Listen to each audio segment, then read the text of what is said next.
They called it a handful. Pilots whispered about it in crew lounges. On November 4, 2025, that handful killed 14 people when a UPS MD-11 tore apart seconds after takeoff from Louisville. The left engine didn't fail. It physically ripped away from the wing, vaulting over the fuselage before the aircraft rolled into the ground in a ball of fire. But here's what makes this tragedy so chilling. This wasn't the MD-11's first deadly sin. This aircraft has been killing people for over 3 decades, and the reason why reads like a corporate horror story. The MD-11 was born from desperation. By the early 1980s, McDonnell Douglas was bleeding money. The DC-10, their flagship widebody, had earned a nickname that still haunts aviation history, the Death Cruiser. In 1974, Turkish Airlines Flight 981 killed 346 people when a cargo door blew off mid-flight, severing control cables and sending the aircraft into the ground near Paris. 2 years earlier, an American Airlines DC-10 nearly suffered the same fate over Windsor, Ontario.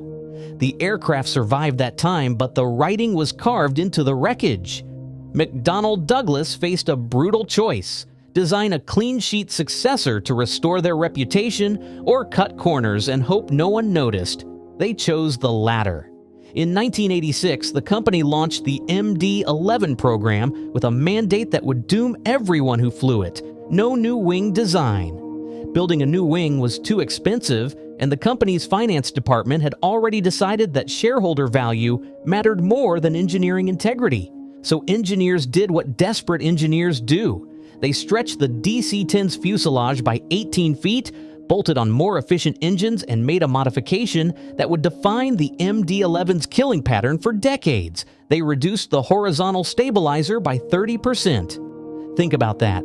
The tail, the very thing that keeps an aircraft stable, was deliberately shrunk to save fuel. The promised benefit? A modest 2 to 3% improvement in fuel consumption. The actual consequence? An aircraft with no natural stability whatsoever. Here's where it gets technical, but stay with me because this detail matters. Every conventional airliner is designed with positive longitudinal stability, meaning if you let go of the controls, the aircraft will naturally return to level flight. It's a fundamental safety margin built into every passenger jet you've ever flown. The MD-11 had neutral stability. If a pilot trimmed it for level flight and then let go of the controls, it would hold that attitude indefinitely. But the moment any disturbance occurred, the aircraft had no inherent tendency to correct itself.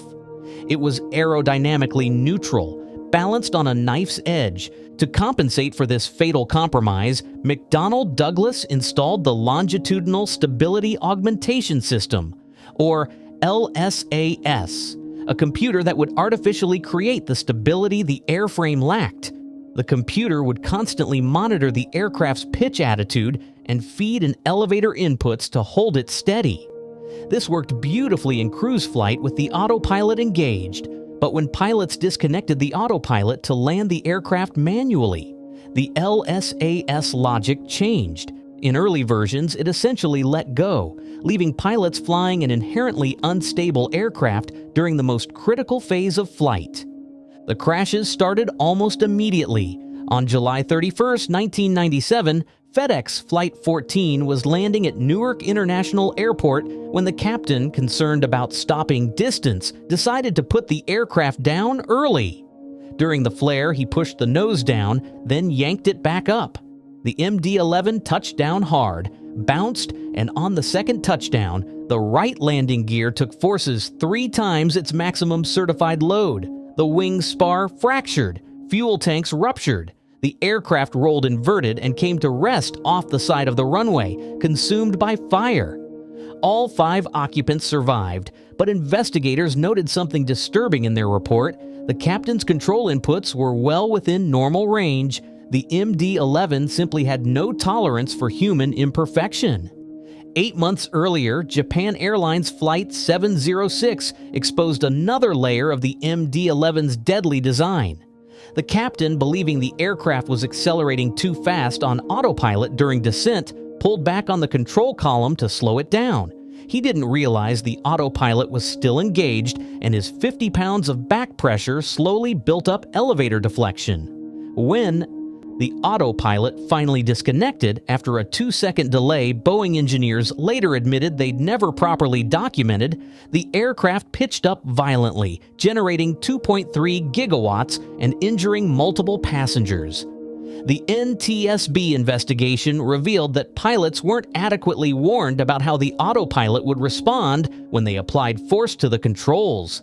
The disconnect could be abrupt, violent, and unpredictable, but the pattern that truly defined the MD-11's reputation emerged at landing. On March 23, 2009, at Tokyo Narita Airport, FedEx Flight 80 approached in gusty winds. The first officer who was flying executed a late flare with a high sink rate. Concerned about floating past the touchdown zone, he pushed the nose down sharply, negative 7.7 degrees of elevator input. The aircraft bounced, then it bounced again. On the third impact, pitch attitude reached 8 degrees nose up with vertical acceleration of 3.06 Gs. The left wing fractured at its attachment point to the fuselage. The aircraft rolled inverted, exploded, and both pilots died. The Japan Transport Safety Board's investigation uncovered something damning. The fuse pin in the landing gear support structure hadn't failed as designed during certification. Engineers hadn't adequately modeled loading conditions from bounced landings with rapid pitch changes. Precisely the scenario created by the aircraft's hypersensitive controls. This wasn't a one-off failure. It was a fundamental certification gap that had existed since the MD-11 entered service. Then there was Swiss Air Flight 111. On September 2, 1998, an MD-11 departed New York for Geneva with 229 passengers and crew aboard. 53 minutes into the flight, the pilot smelled smoke. They initially thought it was coming from the air conditioning system, a normally benign occurrence. But this wasn't benign. Electrical arcing in the in-flight entertainment network wiring had ignited flammable insulation material above the cockpit ceiling. The material, called metallized polyethylene terephthalate, had passed FAA certification tests when laid flat. But when rolled and confined as actually installed in the aircraft, it burned like gasoline. The crew executed the smoke checklist, which instructed them to shut off the cabin bus. This cut power to most cabin systems, but not the in-flight entertainment network, which was connected to AC Bus 2 in the cockpit. The fire continued spreading. The pilots diverted toward Halifax, dumping fuel over the ocean because the aircraft was too heavy to land. But time ran out. The fire consumed the flight control computers. Navigation systems failed. Communications went dead. The aircraft entered a steep descending turn and impacted the Atlantic Ocean at 350 miles per hour. All 229 people died. The Transportation Safety Board of Canada's final report was scathing. The FAA, they concluded, failed in every respect to ensure the safety of the 229 people that boarded that aircraft. The in-flight entertainment system installation was rushed, violated multiple certification procedures, and added over 1,000 kilograms of weight. But the flammable insulation was the smoking gun. Without that material, investigators stated, the accident would not have happened. And now we arrive at the recent UPS crash, and here's where the story gets even darker.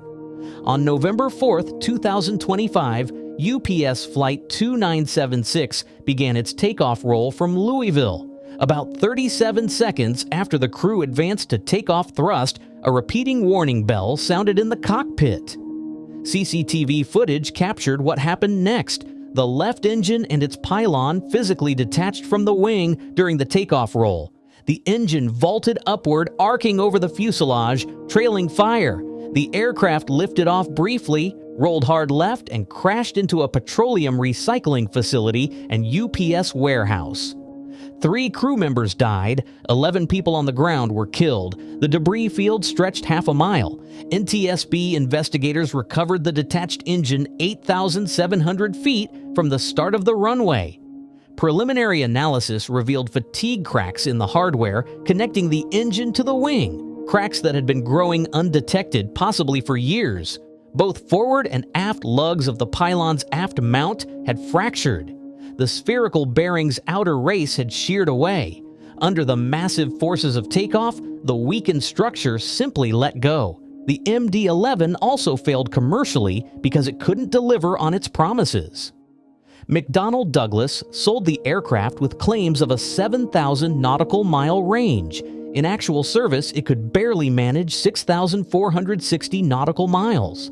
American Airlines, an early customer, was so furious about excessive fuel burn and range deficiency that CEO Robert Crandall publicly stated he was very unhappy with the aircraft's performance.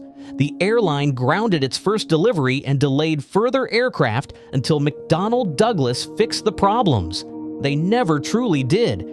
So the MD-11 found its final refuge in the cargo world, where older aircraft fly less frequently, fuel consumption is less critical, and pilots operate in the dead of night with minimal backup. FedEx and UPS kept flying them because the economics worked, barely. Cargo aircraft utilization is about 30% lower than passenger jets. Maintenance costs climb with age, but as long as the aircraft remains airworthy, operators can extract value. Except airworthy became a grotesque joke written in the blood of 14 people in Louisville. The MD-11 wasn't cursed, it was compromised from conception. Every fatal decision, the reused DC-10 wing, the shrunken horizontal stabilizer, the reliance on computers to create stability the airframe lacked, the flammable insulation, the inadequate certification oversight was made by humans prioritizing cost over safety. Engineers knew better, regulators should have demanded better. But financial pressure, corporate culture, and regulatory capture created an aircraft that punished small pilot errors with structural failure and killed passengers because entertainment systems were installed improperly. The real lesson of the MD-11 isn't about engineering. It's about what happens when companies value shareholders more than the people in the back of the plane. It's about what happens when regulators become too cozy with the industries they're supposed to police. And it's about what happens when we allow aircraft with known, documented, fatal flaws to keep flying because grounding them would be expensive. 14 people in Louisville paid the ultimate price for decisions made 40 years ago in a Long Beach conference room where accountants outvoted engineers.